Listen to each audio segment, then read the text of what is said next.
Hi, today I just want to show a video about how to I had a flat yesterday, a nasty flat. And I'm going to try to show how to remove the wheel. It's not as trivial as the normal bike. And last night I spent several hours trying to figure out, because once I remove it, replace the inner tube, and you can see it's still flat. So I need to patch it up. Then I found that nothing really fits well, and I had to make minor adjustment. I ended up, my rotor was bent. I'll show why that happened. Fortunately, I have a replacement rotor that I can replace. I used a back stand yesterday, and it makes it a little bit easier, but not necessary. So today I'm going to show how to do it without the bike stand. But with the bike stand, you could, this thing is heavy, so to lift this up, you just hang this thing, right? And have the front wheel rest on the ground a little bit, then drop the wheel.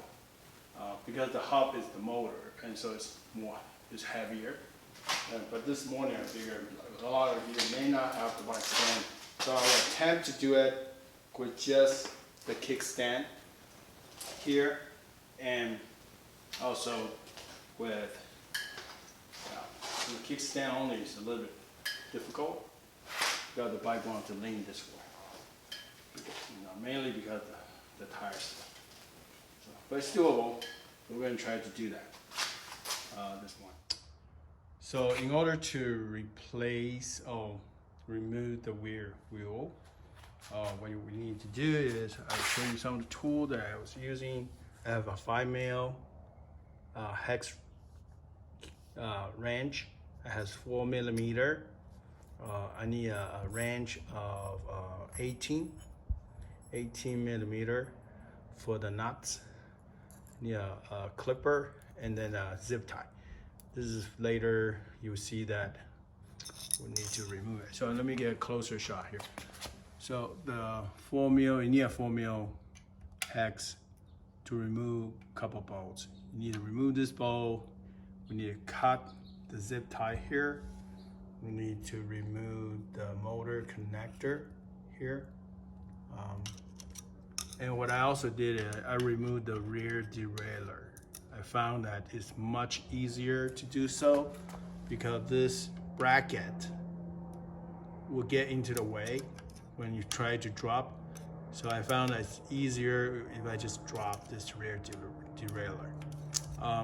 Similarly, if I come aside, I'll take off the plastic cap, remove the little 4mm,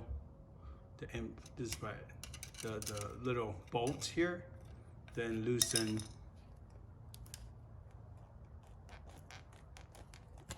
the nuts here. This one takes 18mm wrench to remove it. Okay, that's it. So I'm going to loosen everything up. And one thing to note is, if this is the first time you try to do it, this bracket may stick to the frame. So you may need to use a little screwdriver, just kind of pry this a little bit loose. Otherwise, this thing will not drop. So let's get started. So first thing first, I'll say cut this. Obviously, be careful not to cut the cable itself.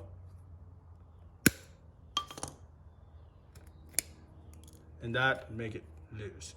So what I need to do now is to remove this connector. And also I can pull this off, make sure I don't have, use the bike stand, so I'm worried this is gonna tilt over. So I remove that. So let me do this.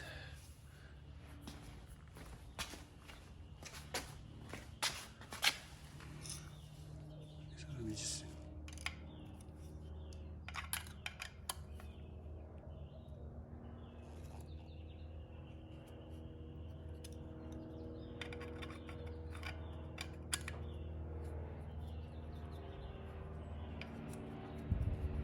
So I've done this a few times now.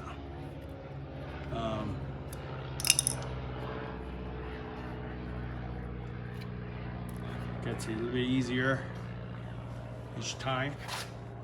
So I know what all the things that's causing a problem.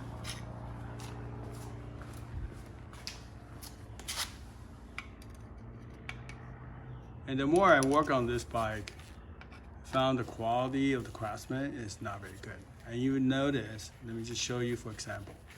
I'm gonna get closer. See how many washer there is? There are actually 2 washers. As opposed to the other side, they have no washer. And there's a reason, because when they tap the frame for the screw or the bolt, it didn't go far enough. So if you only have 1 washer, you couldn't go all the way in. So they put that extra washer here. So you can see whoever put together this bike, you can see here, there's 2 washers there. So that extra washer is just to fill the gap. And you can tell whoever did put the bike together, they had to do some customization in order to make it this work. So the other thing I'll probably do is remove the chain here.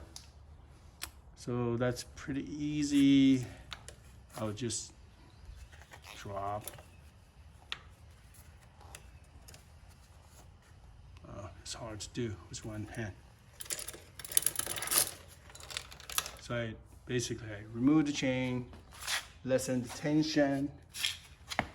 Then I use the 5mm to remove this. And this is not very tight. So all you need to do is unscrew this. And it drops. And you just need to be careful how you need to loop the right way.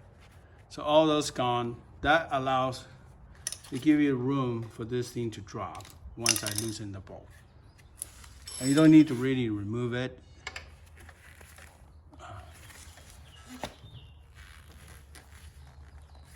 You want to loosen it far enough. Then you can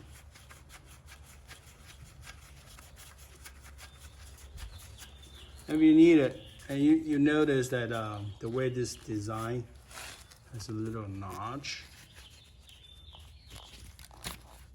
the bolt is actually cut here, so the cable can go through it and all that.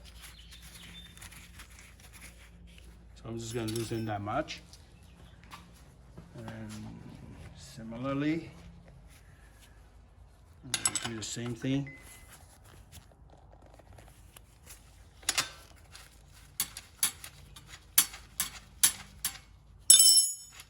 On this side, it's probably easier just to take this all the way out, because later on you would notice that there you go, close the shot. You notice this is key. There's a flat part here, and that has to be aligned with the slot. So with this out, it's easier to see it. Okay. Okay. One more thing,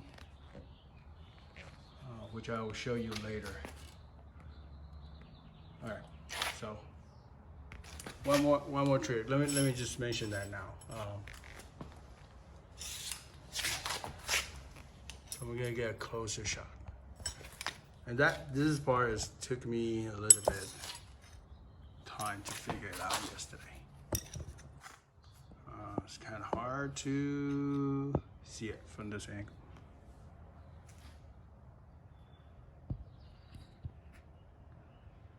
So I want you to pay attention on this part. You see, here's another nuts that you will see. And you need to adjust this when you put it back, because If this spacing is incorrect, you will find your rotor will be rubbing the frame. And because this disc is a 180 millimeter, and the position where they put the rotor and all that, it doesn't give you much room. And I have to file down some of the areas in order to get it to fit. So something to think about. Anyhow, so we're gonna see how it goes. So I'm going to now, I think I have loosened everything. The only thing I'm going to do is, I need two hands to do that. So I'm going to stop video for a minute. I need to remove this. That way, when I drop it, I don't accidentally damage the cable. So this just pull it.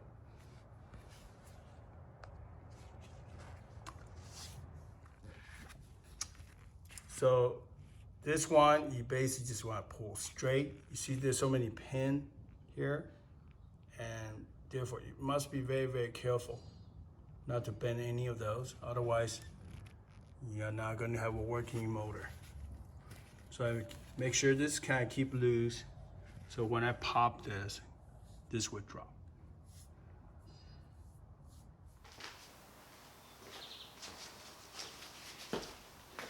Like I say, now I got everything loosened. I should be able to lift this bike now on the rear and let it wiggle loose. And the fact, because I removed the rear derailleur, it makes it much easier. In your case, you may struggle a little bit because when I first take this down, it was hard. So I'm going to just rest the bike. You may want to rest this against the wall. So in my case, I'm just going to rest here. I'm going to sit like that. Okay.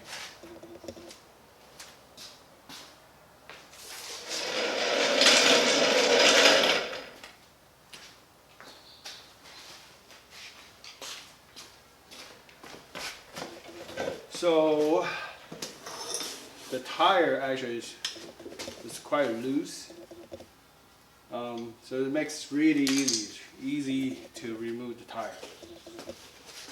And this is just a typical removal. So use this little tool to kind of just make sure it's plastic so you don't damage further. And this wall is so thin and loose. Yeah, it's very, very easy to just do that. And take it out.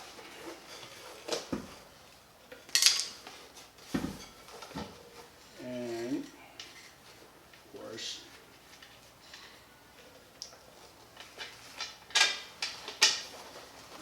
remove it.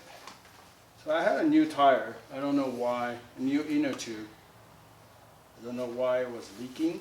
So I need to go figure out why. But that's basically the procedure. So let me remove this also. Do a visual inspection. Yesterday I have found two nasty punctures.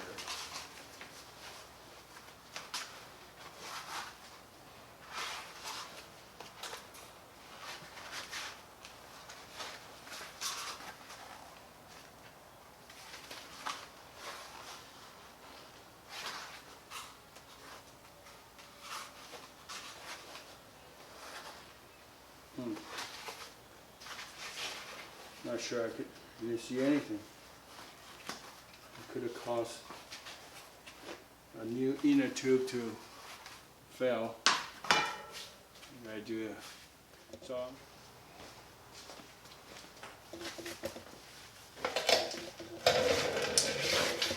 now I got this inner tube. In my case, I patched it. I don't have a spare one. I thought I had a good one yesterday. Turns out it was not that good. And like I said, this is rotational. You go this way. So you're looking for the gear. because when you pedal, it goes this direction. So you want to go this way, back. And like I said, this tire is pretty loose. The way the sidewall was designed was pretty loose. So should be fairly easy to put it back on. And what I usually do is I just sit on my lap, right? Then one thing, the challenge is because this thing is so loose, so you want to make sure the beads, they sit properly when you reinstall them. So just keep falling off. And then put the inner tube back. Sorry, you can see me struggle a little bit here.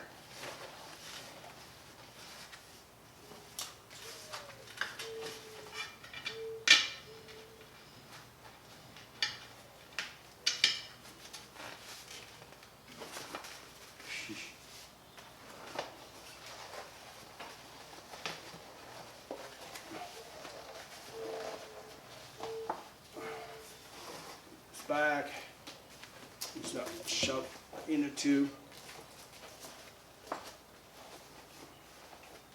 I inflated the inner tube a little bit, maybe just to give it a little bit of volume.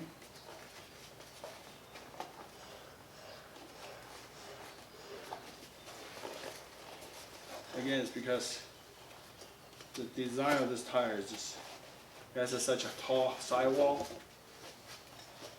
I mean, what was good that it makes it easier to remove the tire. But it's also, when it's too loose, it's hard to make sure everything fits.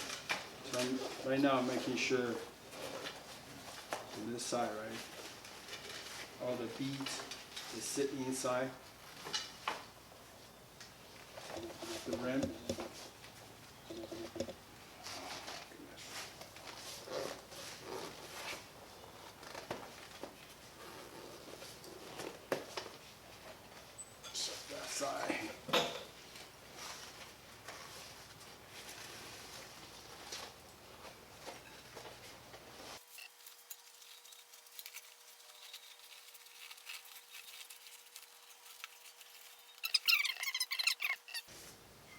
Mostly sit well, right? Get this out, pull this out a little bit, the stem. Check on the other side. Now, once that's done, I'm going to pump the air into it. Once you get some air into it, it will start to take form, and so the sidewall is not as wobbly.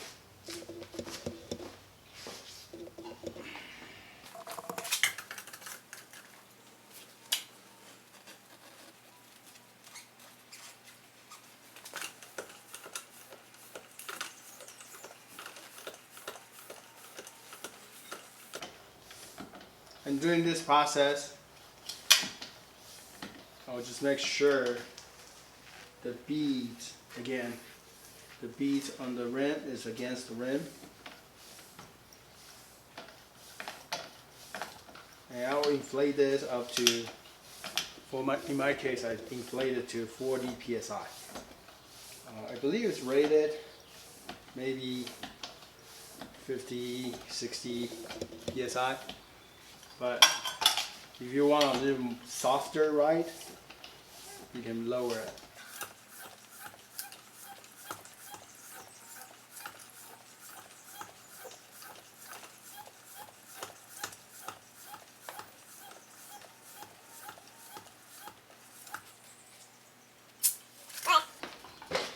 So I have this now inflated to 45 psi. I'm gonna let this thing sit for maybe 10-15 minutes, just to make sure it holds. Like I said yesterday, I put in a tube, new tube. I thought it was a new tube, but then it deflated overnight.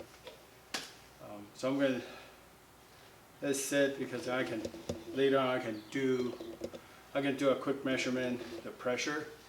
If it still holds about where it was or it is right now, then I think the repair is good. Otherwise, I need to find the hole, patch it up, and figure out what's going on. I'll be right back. So I waited about maybe 15-20 minutes. I came back, I just kind of get a feel. It looks like this time it's holding pretty well. And so I'm going to put this back. The process basically is the reverse of the removal.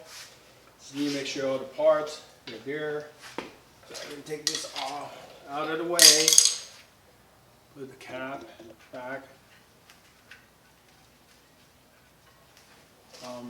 You know, you can always patch the inner tube. It's far cheaper than buying a new inner tube. It's just a fraction of the price. The work is about the same. Of course, when you have way too many punctures, at some point you may feel that it's not worth it to repair them anymore. But in general, it works pretty well. So I'm going to put, like I said earlier, this axle is actually keyed. So you want to make sure this goes into the slot in the right way. Don't touch the rotor, especially with your greasy hand. Once you touch it, your rotor is going to make some squeaky noise. Very, very annoying. Also try to not touch it at all, because if you bend it, then sometimes you can straighten them back, but it's more work than necessary. So some of those, just keep those in mind when you put it back. In this case, I'm going to now take my bike. You know what? I'm going to wash it. So I'll be right back. In this bike, like I say, it's about at least 3 times a week.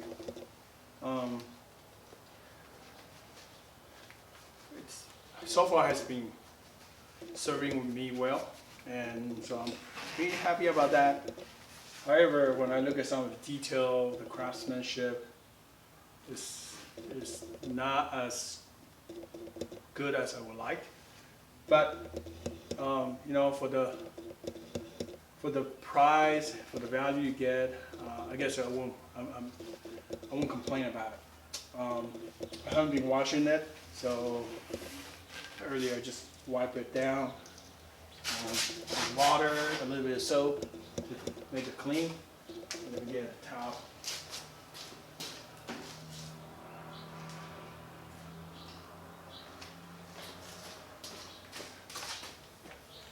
Normally I like to keep my bike pretty clean.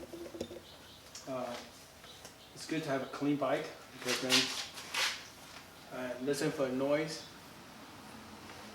You don't want some any kind of mechanical rubbing noise.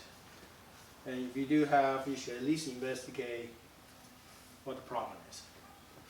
That way you can make sure you have a good working bike, as always. So now I'm going to put this back. One thing,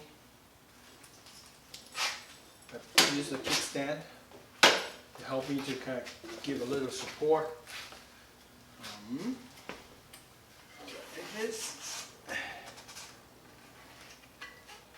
And now I need to be careful, because I don't want to damage the rotor.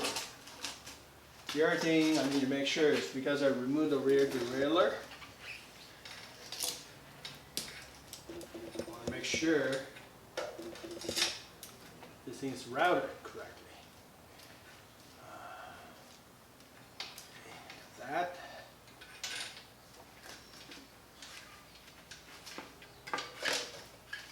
And really that is just need to make sure this chain, right, there's a little cable just loop inside this way. That's all you really need to have. So this one go there.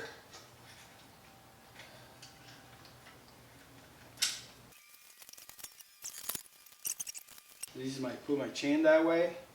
I know then later on I will route this to the front derailleur. So that's not required. Okay, so now let me unconfuse myself. I'm going to come here and try to slide this on to the axle.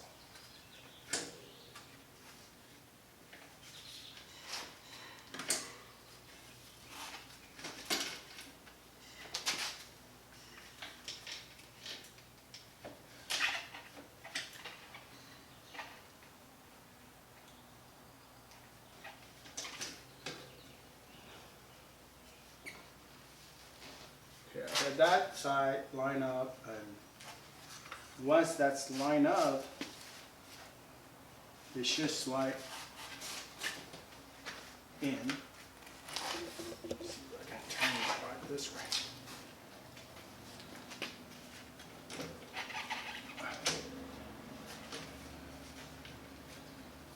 Another complexity you're going to have is make sure the rotor is slide in properly.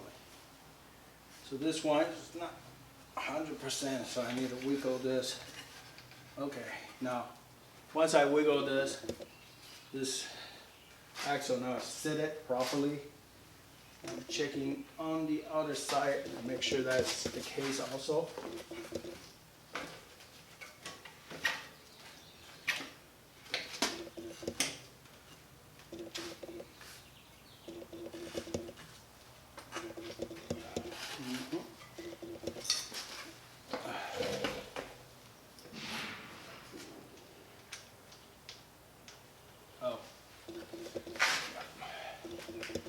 Notice I have this backward because there is a key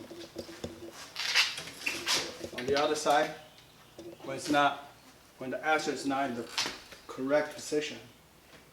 Even though I was able to slide in, but the other side is not. So I need to turn 180 degrees. Now both end is correct, and you can see that from here, this bracket, this mounting bracket, should be in the correct position.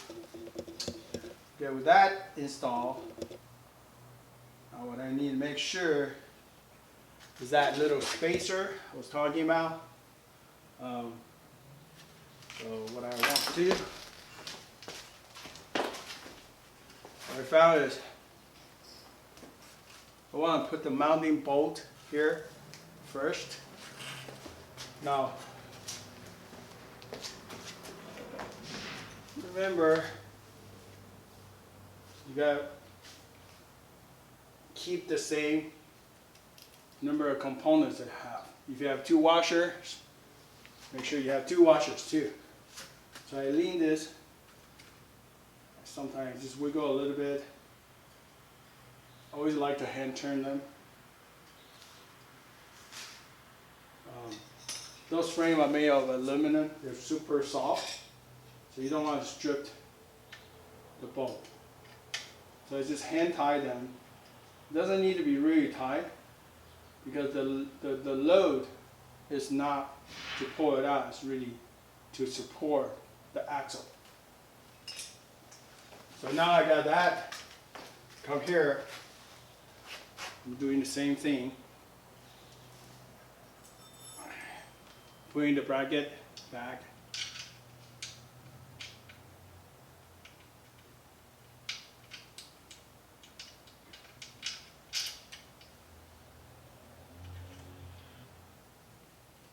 I know you probably wouldn't see it.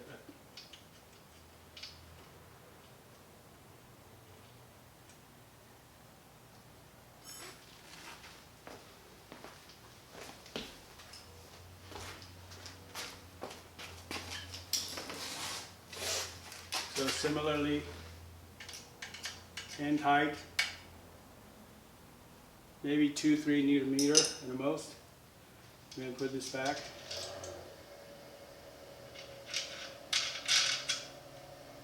So hand tie first. Do the same thing here. in time. So here, remember once you tighten this frame is going to compress this way, right? And this is kind of where you need to kind of watch. I'm using my caliper, my brake pad, as my reference. Remember this little bolt I need to adjust. So I want to make sure when I compress, one, the rotor is not rubbing the frame. Two, that's probably the most important. If the rotor is not rubbing the frame, but it's rubbing the pad, then you can at least make some adjustment there. And that's okay. But I'm using the pad as my reference right now. So I'm like, turn this, now lift it up. So I can hear it's rubbing the rotor, but I can deal with that. I can make some adjustment in the rotor later. So for now, what do I need here? And I want to tighten this.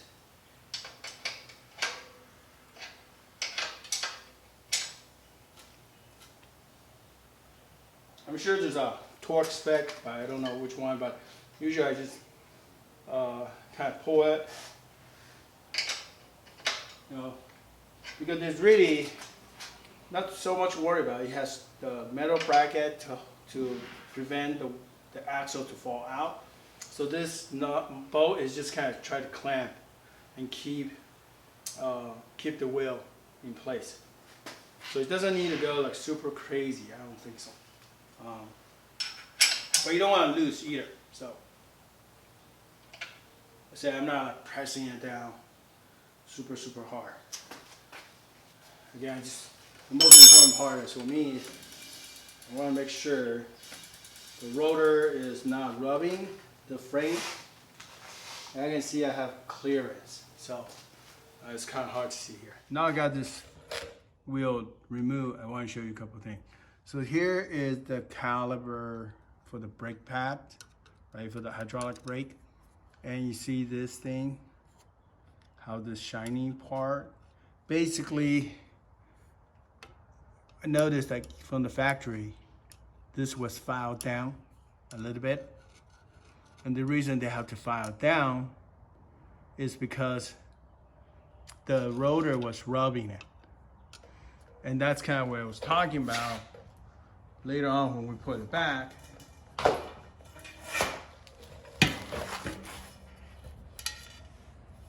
There is this spacer in effect. You can adjust this.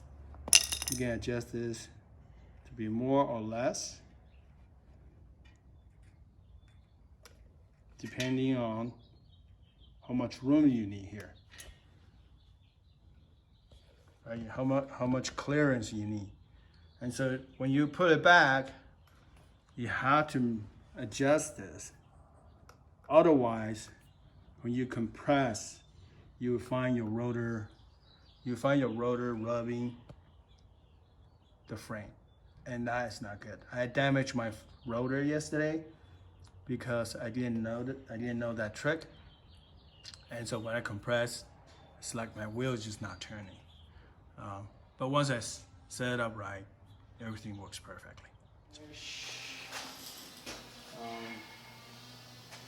We finish this part.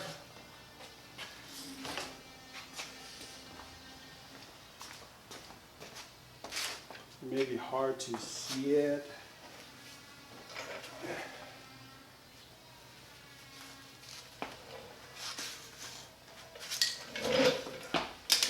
So remember, I got this in position, right?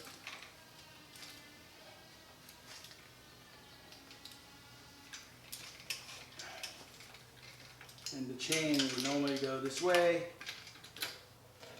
then go to the front, right? I'm not doing that yet, but I need to put this back. So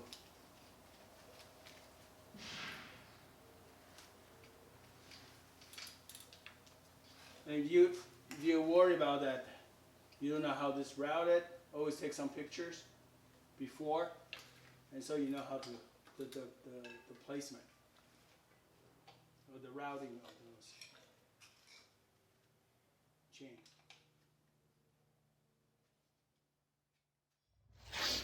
So earlier I have a little bit of troubles to put the rear derailleur back. So just want to kind of more cautious. Let's see if I can point this out. So first of all, don't force anything. That's one thing I learned, like with mechanical stuff. If it starts to feel tight, something's wrong. Unless you know that it should be tight. So you see there's a little screw here, right? So what happened is there's let me take it out. Take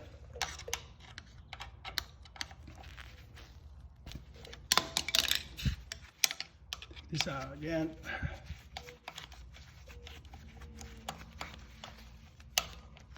So earlier I was just putting this and just tighten it. Then I just feel like, okay, it's not going in. I don't know why. And it turns out, you see this little notch here, right? You want to make sure this thing is pivot far enough so that that notch is not touching this, it's clearing this metal bracket here. Hope you can see it. Okay, so what you have to do is, as you put this back, it's hard with one hand to show it.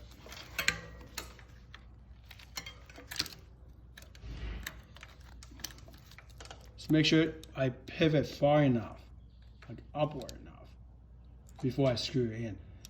Earlier I just let it drop and try to screw it in, but then eventually that metal piece is hitting this bracket, which is bad, right? So by design, I believe this metal bracket here is supposed to rest on the little landing here. So earlier when I did not do it right, it get tighter and tighter, and I was tempted to force it, but then I back it out and readjust and pivot this upward.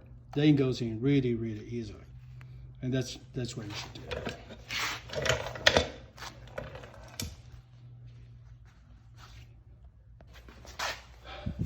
So I just took a little quick spin, make sure nothing is making funny noises. I'm ready to put everything back. So remember, I cut the zip tie here. So put a new zip tie here. Pull it, tighten it, and clip it. That's pretty much it. Like I said earlier, my rotor was rubbing a little bit to the brake pad. So you can use the 5mm to loosen this up, make some minor adjustment laterally to create enough clearance. Like I said, there's a lot of YouTube video showing how to do, how to adjust the brake caliber. So I'll let you kind of learn from that. There are a lot of good video, so I'm not going to cover that here.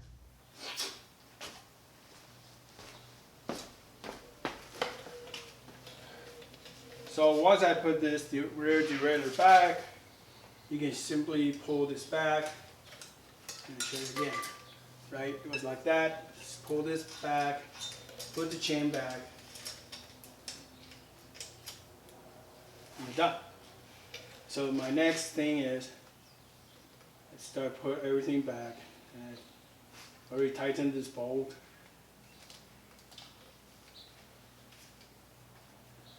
Push that back, and then there's a little arrow here you will see, and there's another arrow here, so you want to match it up. Again, don't force it. I'm gonna match it up and inline and just press in.